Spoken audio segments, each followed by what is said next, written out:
dhaabbanni Orbit Innovation Hub sirna ecosystem hojii humtoota babal'isuun haala danda'amu irratti qooda fudhattoota waliin mari'ate. Kaayyoon marii kana hojii humtoonni keessattuu dubartoonni fi dargaggoonni akkaataa fayyadamoo ta'uu danda'an irratti akka ijaaraman gochuun yaada isaanii gara hojii qabatamaatti jijjiiruu danda'an irratti ta'uu ibsamee jira. Hooggantuun itti aantuu dhaabbata Orbit Innovation Hub Aadde Haannaa Mulgeetaa akka jedhanitti dhaabbatichi hojii humtootaaf xiyyeeffannoo kennuun dubartootaa fi dargaggoota umriin isaanii 18-35 fi sadarkaan barnoota isaanii kutaa 10 ol ta'aniif akkasumas yaada kalaqa haaraa qaban irratti xiyyeeffachuun yaada hojii isaanii dhugoomsuuf kan hojjechaa jiran ta'uu himanii hojii humtoonni leenjiiwwan adda addaa gorsa ogummaa fi deeggarsa mallaqaa haala ittiin argachuu danda'anii fi fayyadamoo carraa kana akka ta'aniif haala kan mijeessan ta'uu himaniiru. እንደ ኦርቢት ኢኖቬሽናል ሀብ እዚህ ፕሮግራም ላይ ሶስት ነገሮች ላይ ነው የምንሰራው።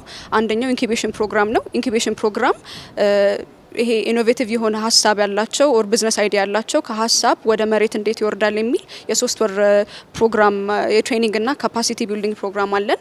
በዚህ ሰዓት ላይ የተለያዩ ኮንሰፕቶች ኦን ከማርኬት ሪሰርች እስከ ፋይናንሻል ማኔጅመንት እስከ ከማይንድሴትም ጀምሮ እንደዚህ አይነት ቶፒኮች ላይ ትሬን ያደርጋሉ። በይሄንን ፕሮግራም ደግሞ ከጨረሱ በኋላ ከሐሳብ ወደ ፕሮቶታይፕ ሲሄዱ ወደ ሲድ ግራንት ይመቻችላቸዋል።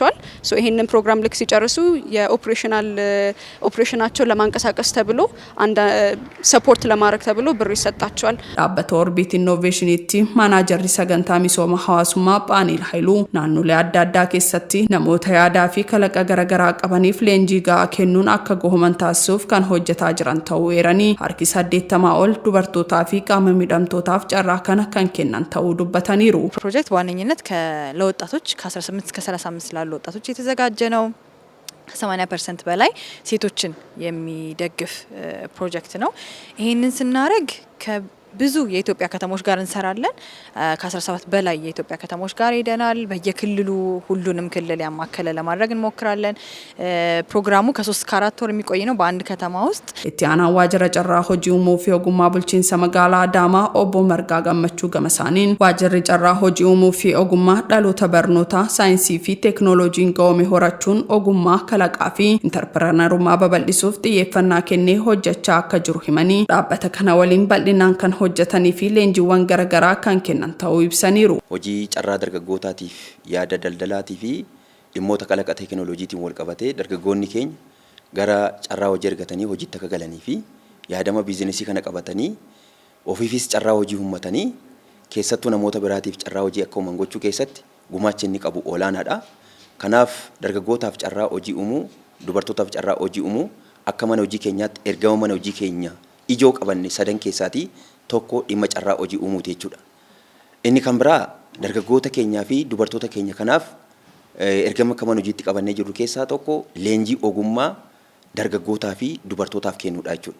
Kanaaf dhaabbanni Orbit dhimmoota lamaan kana irratti keessattuu ergama mana hojii keenyaatiin wal qabatan kana wajjin wal qabatee dargaggoonni carraa hojii akka uummatan, dubartoonni carraa hojii uummatanii yaadama daldalaa haaraa kan baratametu hin taane maal gabaan barbaada qaawwii gabaa keessa jiru maalii kan jedhu kana qoratanii yaadama daldala haaraatiin gara yaada daldalaatti akka dhufan carraa hojii ofiifis banatanii namoota biraafis carraa akka uuman gochuu keessatti gumaachi inni qabu olaanaa waan ta'eef qooda fudhattoonni dubbifne tokko yaada kennaniin dargaggoonni magaalaa Adaamaa carraa argame kanatti akka fayyadamanii fi kalaqaa fi ogummaa qaban gara hojii qabatamaatti jijjiiruuf fayyadamaa hojii kanaa akka ta'an amaniiru. Dubartootaaf carraa guddaadha jechuudha keessattuu hojii dhabaa magaalaa keenya kallattii adda addaatiin namni akka dandeettisaatti namni akka dandeettisaa teekinooloojiidha wajjin wal qabatee akkaataatti carraan hojiitti uumamu kalaqa ijoolleen qabattee jirtu akkaataatti hojiitti biizinasitti jijjiiruu danda'an kallattiidhaan kennaa jiran.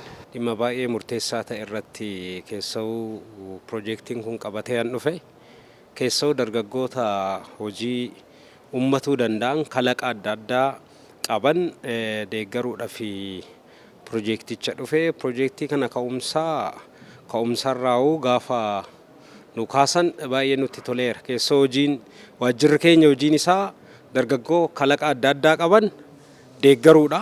Kaapitaala ka'umsaa akka argatan akkasumas iddoo oomisha gurgurtaa akka argatanii dargaggoonni kun teekinooloojii waraabuu akka danda'an waraabanii fooyyessanii